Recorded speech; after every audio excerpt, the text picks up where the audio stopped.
Hello everyone, welcome back to the channel शिक्षा with Diksha.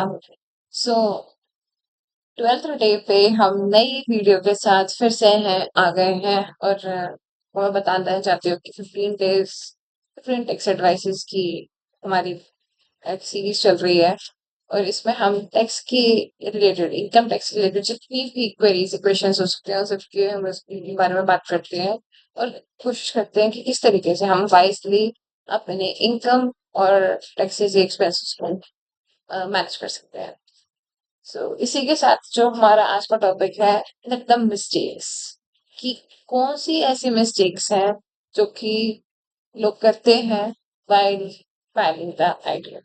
It's not about कि जो individuals जो खुद अपनी सेल्फ आइडिया पर फाइल करते हैं वही करते हैं। इवन बहुत बारी आपकी अनअवेयरनेस की वजह से सीए या प्रोफेशनल्स भी कर देते हैं।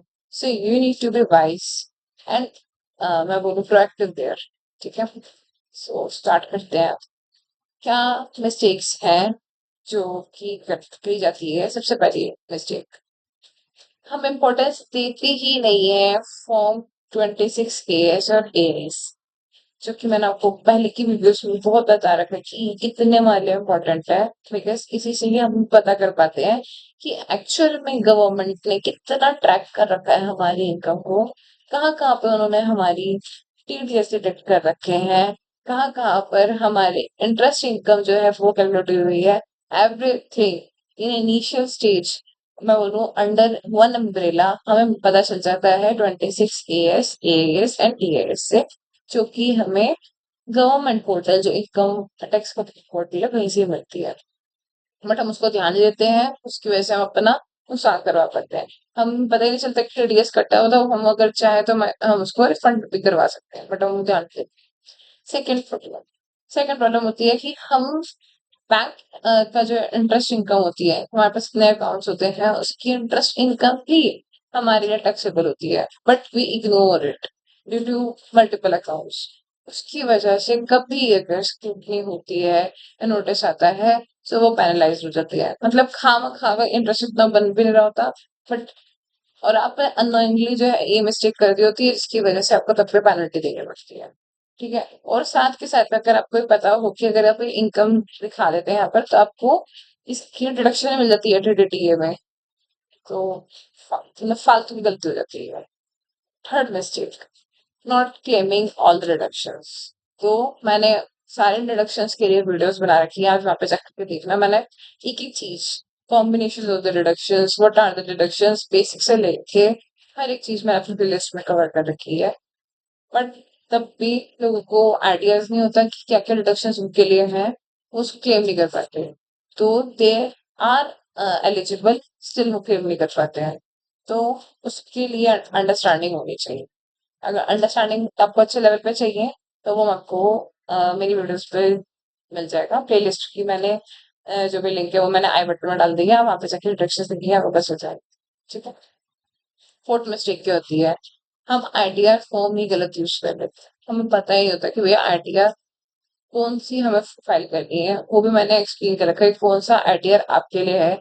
आईटीआर वन जो होता है वो सैलरीड पर्सन के लिए होता है, आईटीआर टू भी सैलरीड पर्सन के लिए होता है, but there are some other conditions, ITR three, ITR four. तो सबके लिए मैंने डिटेल वीडियो बता रखी है कि कौन कौन से बंदे कैसे कैसे अपनी आईटीआर फाइल कर सकते हैं, वो सब भी आप प्लेलिस्ट में जाकर के मेरी वीडियो देख सकते हो। ठीक है, वो एक प्रॉब्लम हो जाती है। आईटीआर आपने गलत करी, उससे भी आपके जो है डिफेक्ट्स जो है दिख जाते हैं, तो प्रॉब्लमेटिक हो जाता है वो। मिस्टेक फाइव, आप अपने आइडिया को वेरीफाई नहीं करते हो। ठीक है, वेरीफाई करने के लिए हमारे पास पूरा टाइम मिलता है, मतलब submission is another thing, verification is another thing. Filing करने के बाद आपको वेरीफाई भी करना होता है, और उसमें क्या होता है, आपको ओटीपी के साथ जो कहते हैं जो आपका आधार से लिंक्ड जो नंबर होता है उसको ओटीपी आता है, उसके साथ आपको वेरिफिकेशन करना होता है। तो या तो आप साथ के साथ कर दो, जब भी आपने फाइल कर दिया सबमिट कर दिया उसके बाद कर दो। नहीं किया तो तब भी गवर्नमेंट आपको सिर्फ 30 डेज की विंडो देती है, आपको तब कर देना होता है। नहीं करते तो भी प्रॉब्लमेटिक हो जाता है। सिक्स मिस्टेक क्या होता है कि हम सारे अकाउंट, सारे एसेट्स, सारी चीजें जो है डिस्क्लोज नहीं करते, उसकी वजह से हमें नोटिस मिल जाते हैं फालतू, जबकि वो हमारे टैक्सेबल होते हैं, बट हमें जो जो चीजें बतानी चाहिए होती है वो हम बता नहीं पाते हैं। और उसमें गलती जो है सीए वगैरह से भरवाने का टाइम हो जाती है। क्यों? क्योंकि आप उनको इंफॉर्मेशन ही गलत देते हो या कम देते हो, जिसकी वजह से वो भी फिर बेचारे क्या करेंगे। तो यहाँ पर आपको नॉलेजेबल तो होना पड़ेगा ही पड़ेगा। आप एक्सटर्नल हेल्प ले सकते हो, बट आप ये बोलो कि आप बिल्कुल इन सब चीजों से एकदम ही आइसोलेटेड हो सकते हो, सॉरी, वो आप नहीं हो सकते।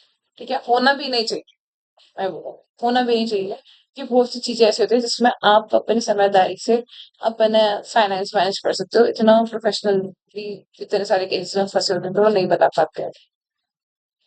मिस्टेक नंबर 7, कि आप बैंक डिटेल्स जो है वो ढंग से अपडेट नहीं करते।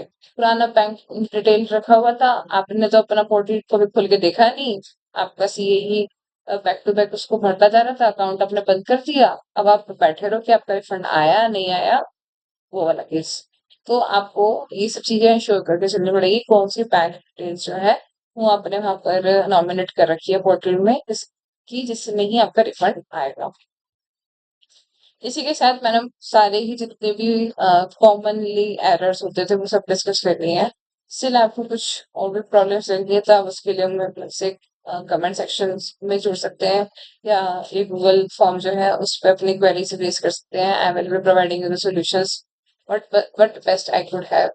ठीक है, और अगर ये वीडियो इंफॉर्मेटिव लगी हो तो प्लीज मेरे चैनल सब्सक्राइब करें। ऐसी ही काफी इंफॉर्मेटिव वीडियोस मैं ऑलरेडी डाल चुकी हूँ 15 डेज तक अभी, और ये वीडियोस ऐसी आती रहेंगी। और भी इसके अलावा मैं फाइनेंस रिलेटेड और सब चीजों से रिलेटेड जो है मैं वीडियोस डालती रहती हूँ। तो कीप लर्निंग, कीप सपोर्टिंग।